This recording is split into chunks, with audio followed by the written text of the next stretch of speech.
आइए पूर्व के आख्यान में सिद्धि स्थान के चौथे अध्याय की चर्चा हो रही है स्नेह व्यापक की, जिसमें 23वें 24वें श्लोक तक की चर्चा हुई है। लेकिन 23वें 24वें श्लोक में अनुवासन बस्ती देने से क्या लाभ होता है, इसकी चर्चा आचार्य ने की और अनुवासन बस्ती की महिमा बताई है आचार्य ने। फिर एक बार इसे देख लेते हैं। आचार्य कह रहे हैं 23वें और 24वें श्लोक को देखें। व्याधि व्यायाम अकर्म अद्वक्षीण बल निरौजसाम क्षीण शुक्रस्य च अतीव स्नेह बस्ती बल प्रदाह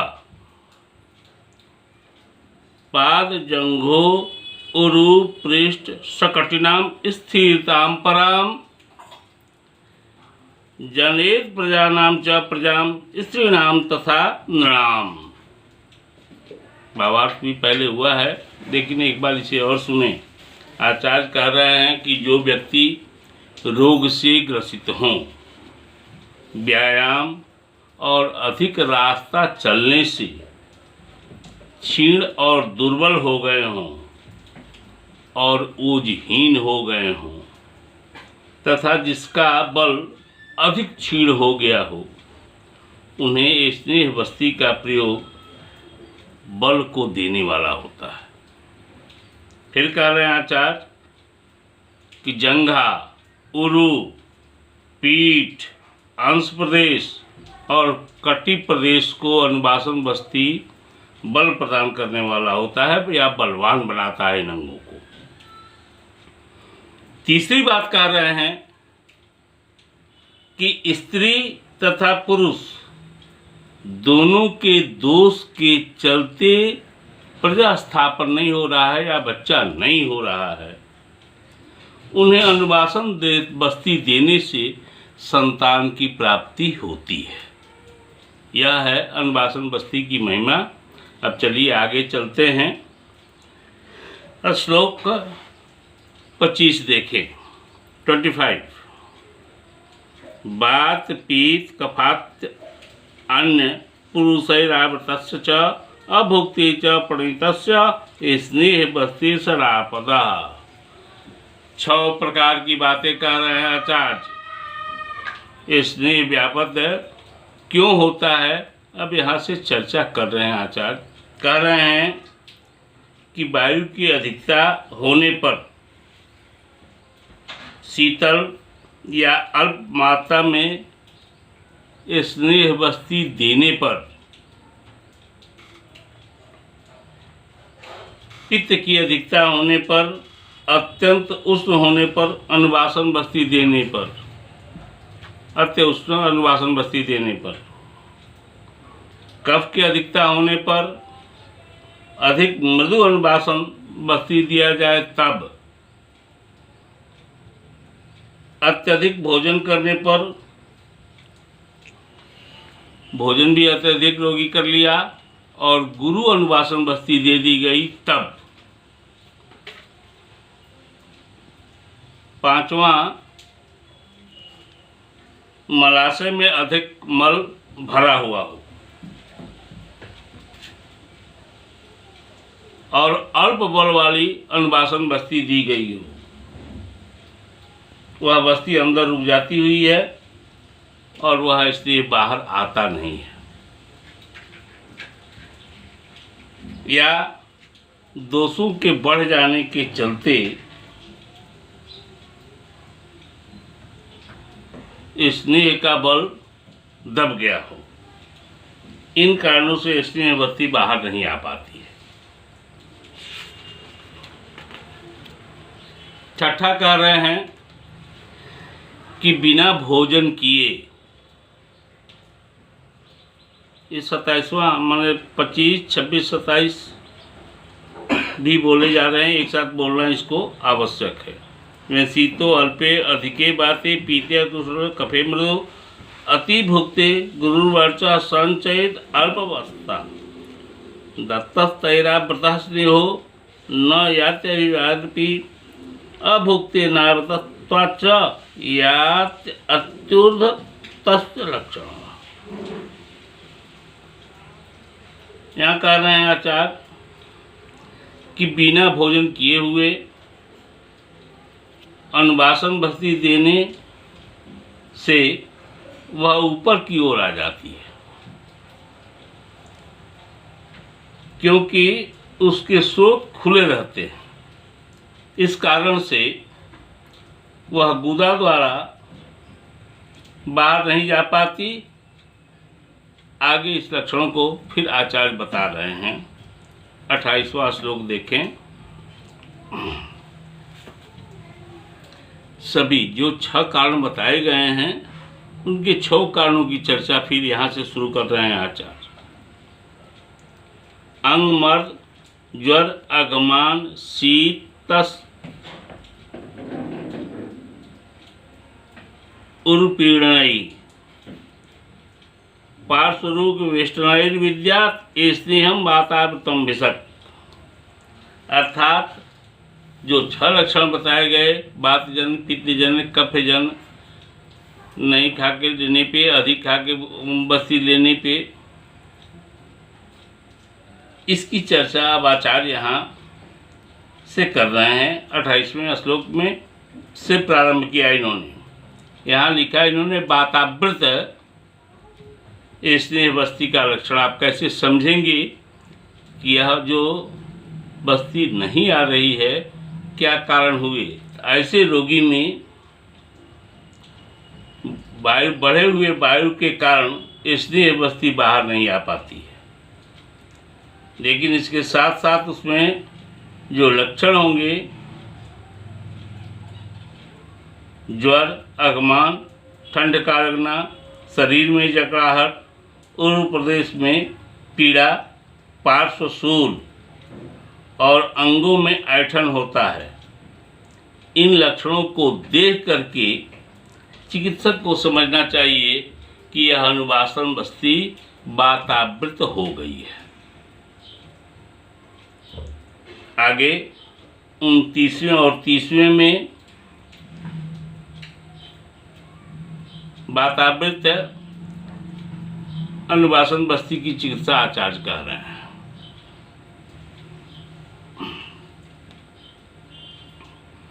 स्निग्ध अम्ल लवणोष्णस्तम रासना पीत द्रुतैलकई सवीरक सुराकोल कुल्लथ यव वा साधितई निरुहैर्निर्हरेत् सम्यक् समुत्रै पंचमूलिकै ताम्येव तैलाभ्याम सायं भुक्ते अनुवासयेत्। समझिए इसको। बात से अनुवासन के रुक जाने पर स्निग्ध आम्ल लवण और उष्ण द्रव्यों का कल्प, गोमूत्र, बृहद पंचमूल का क्वाथ, यव, सौवीर, सुरा, बेर का स्वरस और कुल्थी के क्वाथ से सिद्ध रासना तेल को नियमानुसार लेकर निरूह बस्ती तैयार करें या स्निग्ध अम्ल लवण और उष्ण द्रव्यों का कल्क, गोमूत्र, बृहद पंचमूल के कल्क से, सौवीर, सुरा और बेर के स्वरस से, कुल्लथ के क्वाथ से सिद्ध और तैल को, क्वाथ को और तैल को एक में मिलाकर निरूह बस्ती देकर रुके हुए स्नेह को बाहर निकालना चाहिए। इसके बाद सायंकाल भोजन के बाद, यहाँ लिख रहे हैं ताभ्याम एवं च तैलाभ्याम सायं भुक्ते अनुवासयेत। इस लाइन का अर्थ है कि सायंकाल भोजन के बाद इसी रासना तैल और सिद्ध द्रुत तैल से अनुवासन बस्ती देना चाहिए। आइए अब एक 30वें श्लोक को देखते हैं।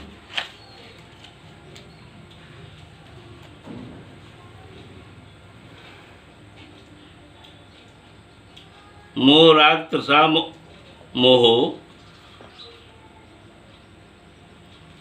दाह राग तृषा मोह तमक ज्वर दूषणई विद्यात् पिता व्रतम स्वाद दूती तैतम तैस्तम बस्तिर हरेत, बस्ती भी हरेत। अर्थात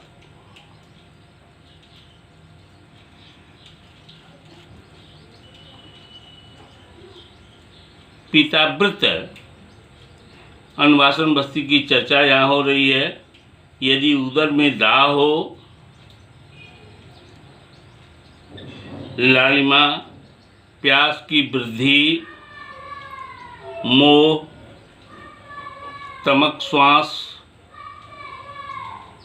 ज्वर, ये उपद्रव हों तो समझना चाहिए कि पित्त के द्वारा अनुवासन बस्ती जो है आवृत हो गई है।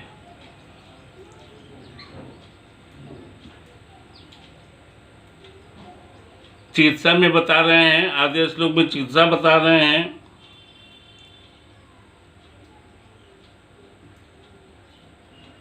स्वादु अर्थात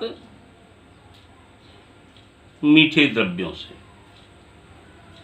और तिक्त द्रव्यों से बनाई गई निरूह बस्ती द्वारा स्नेह का निर्धारण करना चाहिए।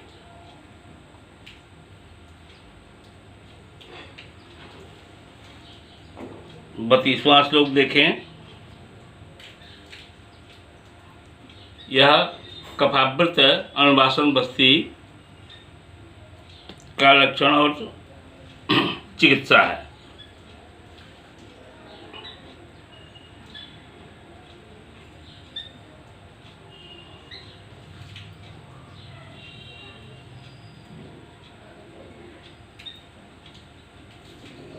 तंद्रा, शीत, ज्वर, आलस्य, प्रसेक, अरुचि, गौरवई, समूर्छ, अम्लानिर्भीर, विद्यात् श्लेष्मणा स्नाव्रतः।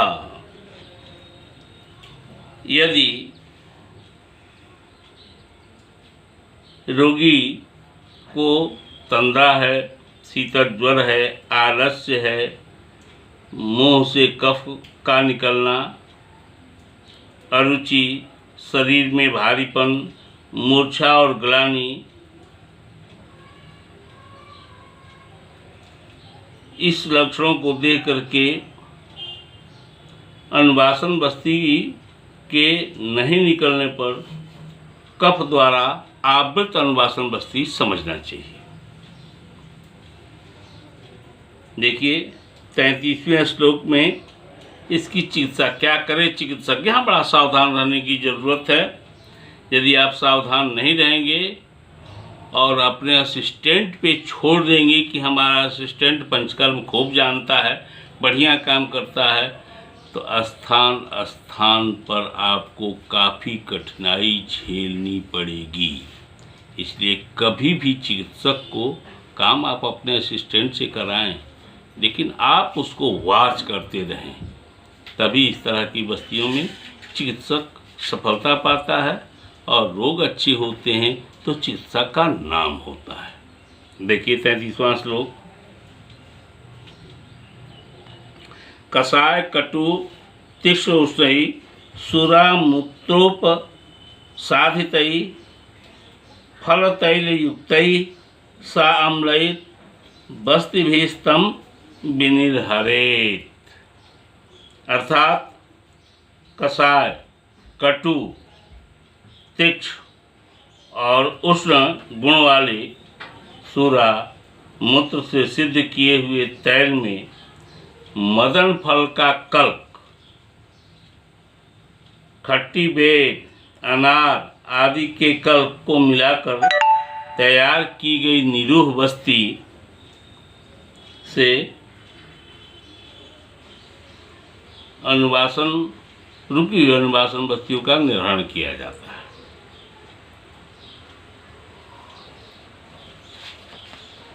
देखिए श्लोक 34। अनावृत अनुवासन बस्ती का लक्षण है ये छर्दिर, मूर्छा, अरुचिर, ग्लानि, शूल, निद्रा, अंग मर्दनई, आमलिंगई, सदा हस्तम विद्यात अत्यासनाव्रतम, बहुत खाना अत्यासनाव्रतम। ऐसी अवस्था में कफावृत नहीं, ये अनावृत अनुवासन बस्ती जन्य बस्ती का लक्षण है।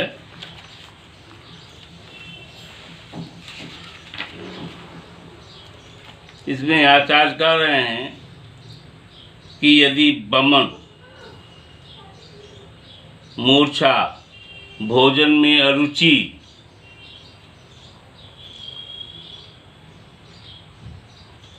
ग्लानि, उदर में शूल, निद्रा की अधिकता, अंगमर्द और आम दोष के जो लक्षण होते हैं वह लक्षण, उदर में दाह, ये अनावृत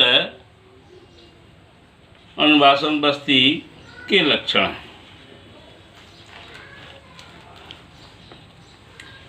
देखिए 35वां श्लोक कहा कि इसे आप ठीक कैसे करेंगे। तो कह रहे हैं आचार्य कटुनाम लवणानाम च क्वाथैर्चूर्णैश्च पाचनम विरेको मृद विहिता च क्रियाहिता।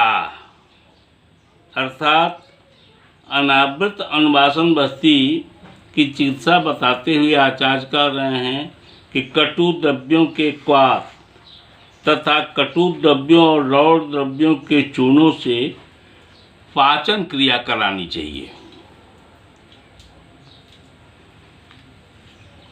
और मृदु विरेचन देना चाहिए। साथ ही आमजन्य उपद्रव में जो चिकित्सा दी जाती है वह चिकित्सा भी करनी चाहिए। आइए आगे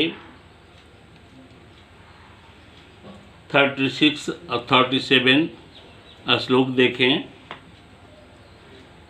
यह मलावृत अनुवासन बस्ती का लक्षण है और उससे होने वाले रोगों की चिकित्सा इन दोनों श्लोकों में बताई गई है। बीज मूत्र अनिल संगाति गुरुत्वागमान हृदय स्नेहम विरावृतम ज्ञात्वा स्नेह स्वीदय सवर्तिभिः श्यामा बिल्वादि सिद्धैश्च निरूही सानुवासनै निर्हरेद विधिना सम्यग उदावर्त हरेण च। अर्थात मल मूत्र और आपान वायु की रुकावट हो गई हो,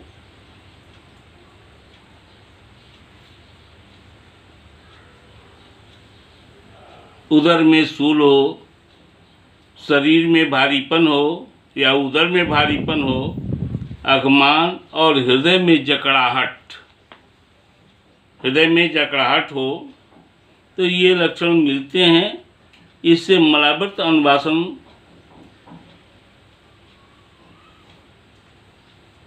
बस्ती के लक्षण होते हैं। ऐसी अवस्था में स्नेहन, स्वेदन और फलवर्ती सफेजेट्री की बात कर रहे हैं, बत्ती लगाने की बात कर रहे हैं, द्वारा तथा काली निशोथ, बिल्वादि पंचमूल या 10 मूल से सिद्ध निरूह बस्ती देकर अनुवासन बस्ती पुनः देकर निकालना चाहिए तथा उदावर्त नाशक जितनी भी औषधियां हैं उन औषधियों का भी प्रयोग करना चाहिए। आइए 38 श्लोक देखें। ये बिना अन्न खाए हुए रिक्त कोष्ठ में दिए गए अनुवासन बस्ती के स्नेह व्यापक की चर्चा यहाँ हो रही है। अभुक्ते सुनिपायो वा वेगात स्नेहो अति पीड़िता धावत्य ऊर्ध्वतम तथा कंठ ऊर्ध्वेभ्य खेभ्य इत्यादि इत्यापि।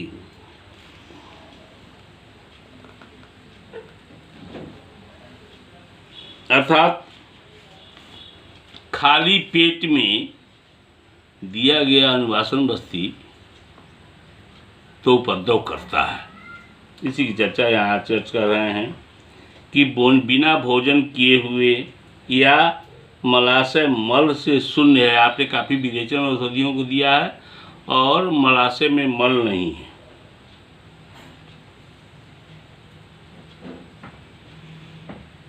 ऐसे व्यक्तियों में या बलपूर्वक दी गई बस्ती, एकदम फास्ट आपने बस्ती चढ़ा दिया, ऐसी अवस्था में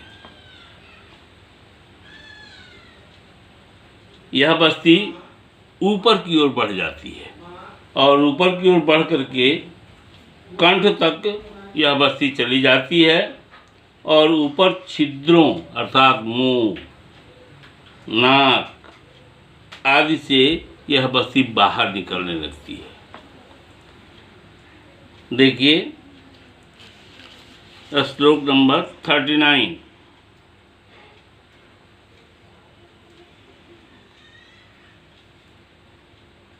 मुत श्यामा त्रिव्रत सिद्धो यव कोल कुलथवान तत्सिद्ध तैल इष्टु अत्र निरूह सानुवासयत अनुवासना। आचार्य कह रहे हैं कि जब ऐसी अवस्था आ जाए तो उपयुक्त अवस्था में गोमूत्र, काला निशोध, सफ़ेद निशोध के क्वाथ में जौ, बेर और कुल्थी का कल्क मिलाकर बनाई गई निरूह बस्ती का प्रयोग एवं इन्हीं द्रव्यों से सिद्ध तैल से अनुवासन बस्तियां देनी चाहिए। इसके बाद श्लोक 40वें में कुछ और बातें बता रहे हैं।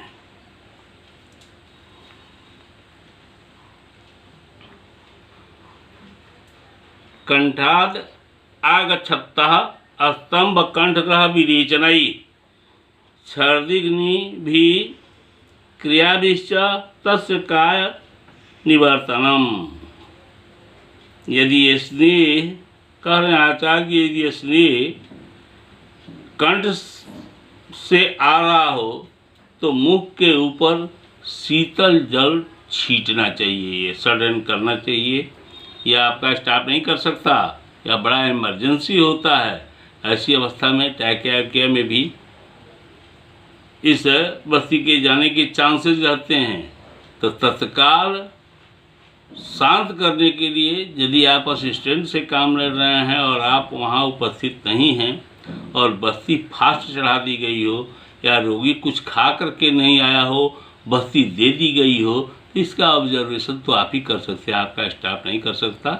इसलिए चिकित्सक को सर्वथा ऐसे कार्यों में सावधान रहना है जिससे व्यापक लक्षण उत्पन्न नहीं हो। कह रहे हैं आचार्य की यदि कंठ तक आ गई बस्ती, नाक मुंह से गिरने लगा वो तेल, ऐसी अवस्था में आप पानी का पहले छींटा मारें मुंह पे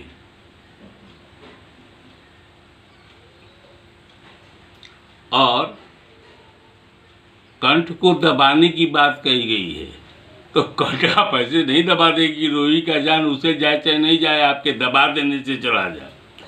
कंठ वाली स्थिति में या ऑसोफेगस के एरिया को आप जानते हैं, वहाँ धीरे धीरे दबाया जाता है कि बस्ती इसमें वायु अनुलोम हो जाए, वायु विलोम हो जाता है।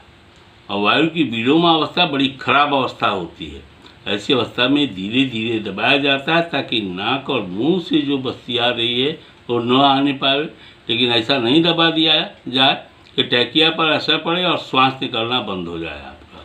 इसलिए कंठ दबाने की बात यहाँ कही गई है, लेकिन उस कार्य को बड़ा सावधानी पूर्वक करना होता है,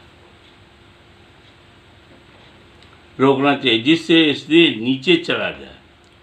और ऐसा कर देने से इसलिए नीचे की ओर चला जाता है, अथवा तीक्ष्ण विवेचन द्वारा ऊपर के बेग को नीचे किया जाता है। ऐसा कई रोगों में इस तरह की चिकित्सा की जाती है, जैसे रोगी विसूचिका इत्यादि में, जहाँ उल्टी और पकाने दोनों तरह होते हैं, तो एक बेग को रोकने की क्रिया बताई गई है।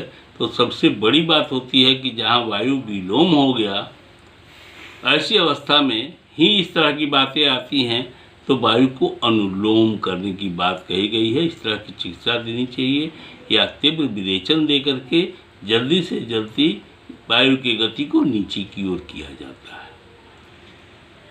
मैं समझता हूँ कि व्याख्यान लंबा होता है तो आपको आनंद नहीं आता, इसलिए मैं इसको यहाँ बंद करता हूँ और मैं आगे के व्याख्यान में चौथे अध्याय को समाप्त करूँगा। इस अध्याय में कुल